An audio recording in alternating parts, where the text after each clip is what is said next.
Starting with a circle, or any geometric shape for that matter, is a great way to find your subject or your character, and in the case of more complex illustrations like action poses, a great way to figure out whether your proportions is going to be correct, whether the illo is going in the right direction, and well, just to see if everything's going to work out the way that you envisioned.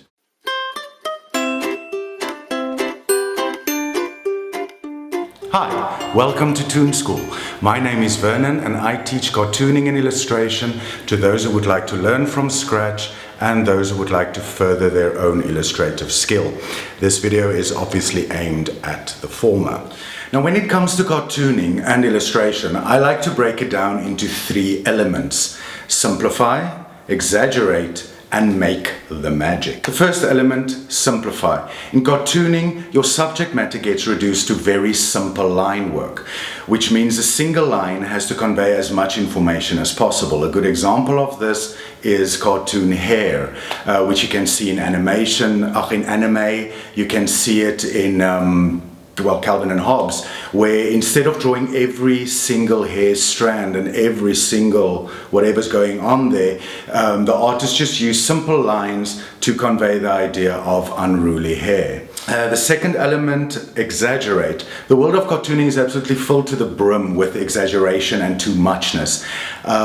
Facial expressions are more intense to convey the right emotion. The character won't merely be like startled, but will be absolutely horrified. There'll be eyes, there'll be eyebrows, there'll be hands, there'll be a big bubble going gasp or eek. Same thing with character design, where certain proportions and certain features get exaggerated and pulled out of shape in order to create a certain look or a certain stereotype. Edna comes to mind, Edna from The Incredibles, where she's like super short and with the hair and with the huge glasses. And also House of Magic, where with the different buyers, prospective buyers who visited the house, so stereotypical and so pulled out of proportion. Have you seen House of Magic? Beautiful, beautiful with a kitten. All right, and the third element is make the magic. Make the magic is what you bring to this little creative get-together. It's about your imagination and your sense of humor. It's about your style and your way of execution. It's about how you choose to make your cartoon funny, how you choose to evoke emotion in your illustration, how you choose to make your fantasy landscapes breathtaking. It's how you choose to make it authentic and unique. All right, so let's do a little magic making. Starting with a circle, or any geometric shape for that matter, is a great way to find your subject or your character, and in the case of more complex illustrations like action poses, a great way to figure out whether your proportions is going to be correct, whether the illo is going in the right direction, and well, just to see if everything's going to work out the way that you envisioned. Now, the aim is just to remember what the object that you're drawing looks like, its texture, its shape, its parts, if you will, and to make a line that represents that in the most recognizable way. So first we're going to tackle the age-old question, what shall I draw? Asked by every artist in history since the first dude who scratched against the cave wall.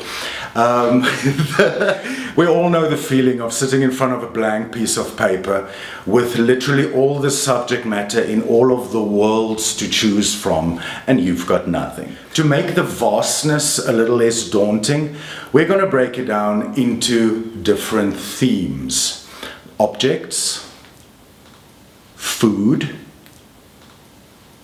animals,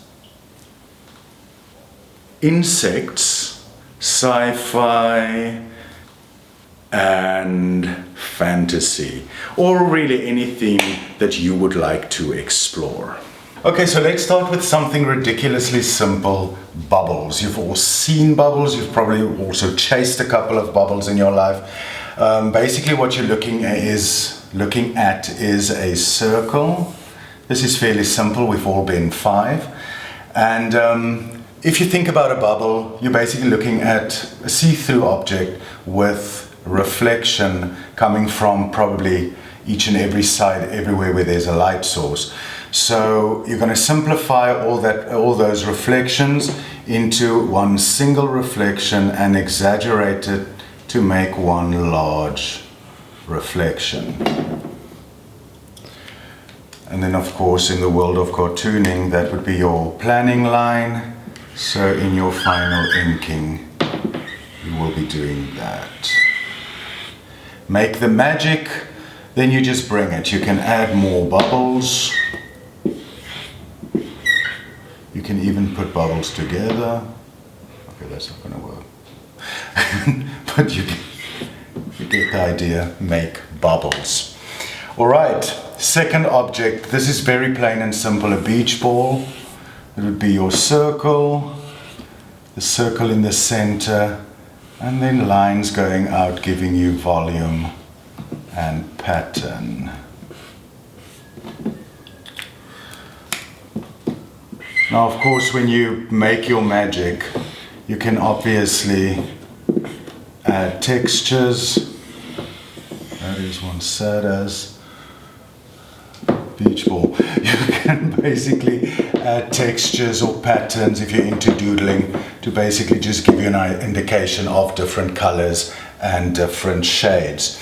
And then for the last one, like I say, this is very 101. For the last one, umbrella would be the same as your beach ball with a bunch of lines going on.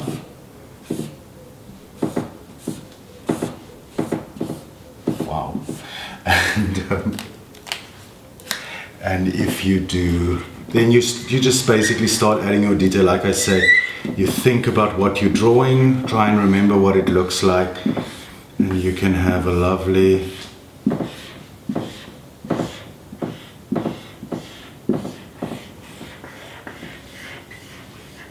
umbrella. This is one of those Eastern ones.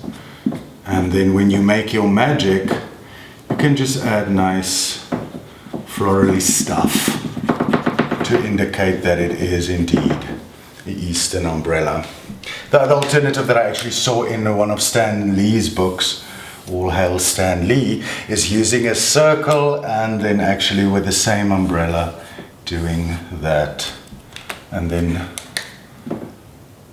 that becomes your umbrella.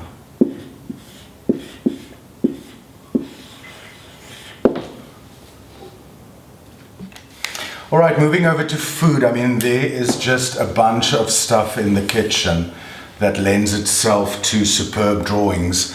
The first one obviously would be the apple. Well, actually this one looks like an orange, but the apple you would sort of tweak a little bit to give you an idea, to give the idea of the shape of the apple. You're going to have a thing coming in there, you're going to have a thing there, and then when you do your final inking,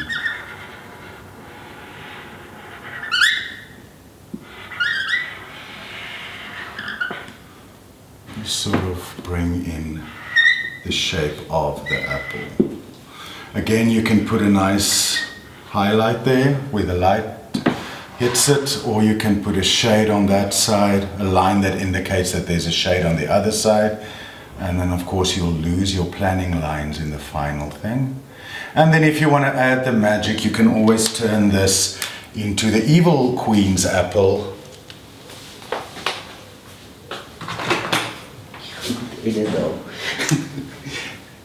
Where you add, say, the red side, and in many tales you have the red side and the green side to indicate that it's the poisonous bit and the healthy bit of the apple. You get the idea. Same thing under food. Well, my favorite one is to actually do bacon and eggs. You know what bacon looks like? It's usually, if you look at streaky bacon, it's usually like a little squiggly triangle with parallel lines, or in this case, semi-parallel, indicating your bacon. And then you have the egg white, sort of, kinda, all over the place. The same thing when you do your inking. I'm gonna have a little bit of highlight. The highlight helps to give you volume. It just makes the thing stand out a little bit more. You have your eggs, which doesn't need to be that runny. But, and you have your bacon. You get the idea. That's basically what you're looking at. Bacon and eggs. There's a lot of other food that you can use. Obviously, just look around you. There's grapes as well, which is just a bunch of circles, which I'm not going to do right now. All right, so when you're looking at animals, you are probably looking at something round and obese, starting with a circle. We're going to use a cat. A cat is a very popular subject matter in cartooning and illustration because of their supple bodies and the way that they can flex and move and be like all shaped out of proportion. Cat, you're just going to do the very quintessential little cat face. So again, simplify, exaggerate. You're going to have ears, which looks like a field mouse, which really seriously look like a field mouse. Little paws, maybe just two little paws there, and then of course a tail. That's your basic elements that you know. It really looks like a field mouse, but that's the basic elements that you know you have. You're going to have mouth and eyes, pretty much every single animal that you draw. Cat, which is pretty much just like a spear-shaped ear.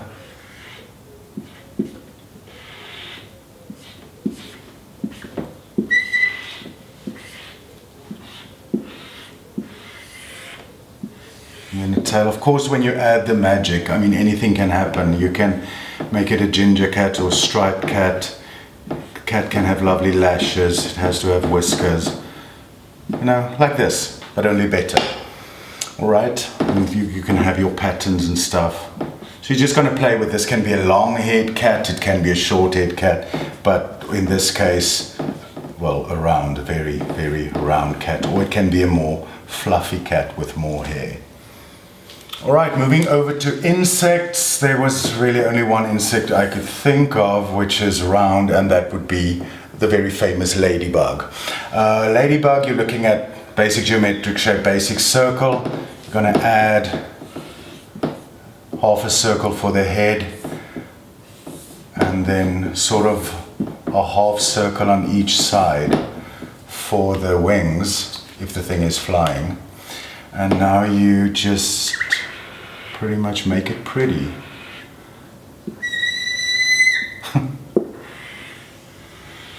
We're going to get those sounds in.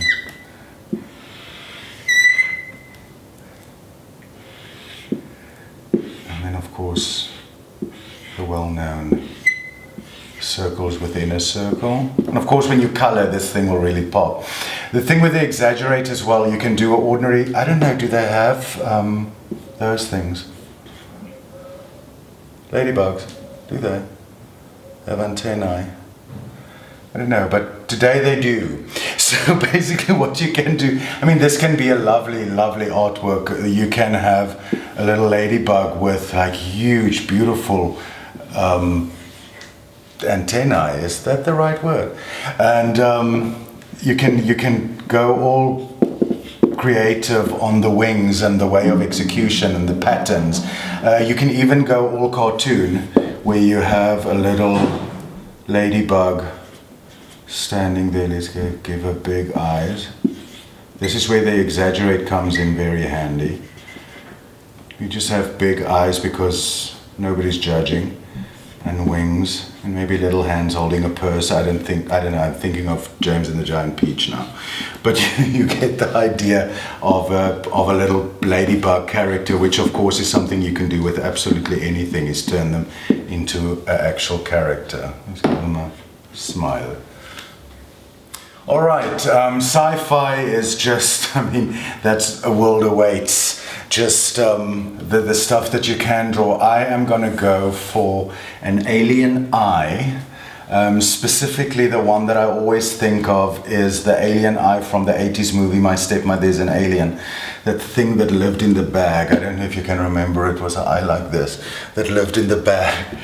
And you had an eyelid at the top, eyelid at the bottom. You can obviously play with what the pupil is going to look like, whether it's going to be round. I'm going to go for that cat-shaped one.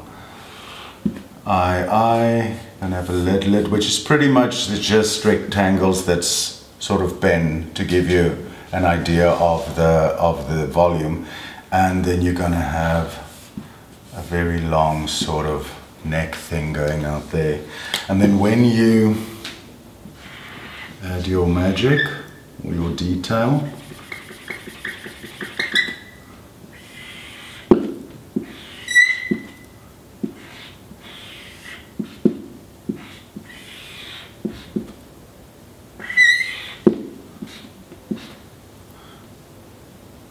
you can always add some nice lashes just to make it a female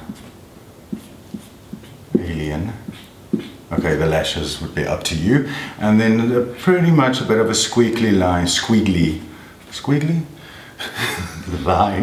to give the idea that it's sort of a extraterrestrial sort of thing, you know, that feeling of frumpiness that you had from E.T. as well. So that would be your very dodgy alien eye. You can also have, like, if this is a horror alien or a horror movie, you can have like veins popping in its head or in the eye. And when you move over to fantasy, I mean, fantasy is like sci-fi, absolutely. The world is your oyster. This can be, your circle can be a ruby that's in the middle or that's set in some sort of a fantasy sword. I'm not even going to try it. There's people that can do this. Some fantasy elvish sword. And your circle can be a portal, a fantasy portal that transports you to another weird and wonderful dimension. If you do this, let me just get the right pen. If you do this, you'll probably have nice flowing lines. Pretty much what you want to depict is the magic happening. Nice flowy lines. Again, these are just the planning lines. These are just the lines that you use to get familiarize you with this shape, and like I said, to see whether this is going into the right direction. You'll have some magic happening. You'll probably have some light coming out of the portal or from the other dimension, and you'll probably have flecks of magic just basically spreading and happening, little stars, that sort of thing. And then when you finish it up, you obviously do the top lines first, so you don't have to use white art. No. Okay, that didn't happen. No. You have twirls and stuff happening there. This, of course, would again be whatever tickles your fancy and whatever makes your fantasy portal happen. You can just go crazy with your detail. I mean, look into doodling as well. And just adding some flair. You can have lovely twirls and swirls, stars. Okay, so in a perfect world, this would be a great, majestic fantasy portal that's just waiting for you to cross into a wondrous dimension. Okay, I'm going to stop doing this now. So sadly, that is all we have time for today.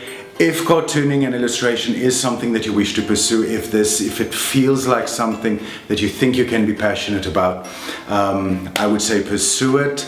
On a daily basis, find objects around you so that you can see starts with a circle, or that you can improvise, simplify it, exaggerate it, add some magic. Turn your daily doodles into drawings when you're sitting in that meeting. So yes, go forth, be creative. Thank you for watching, and may the creative force be with you. Cheers.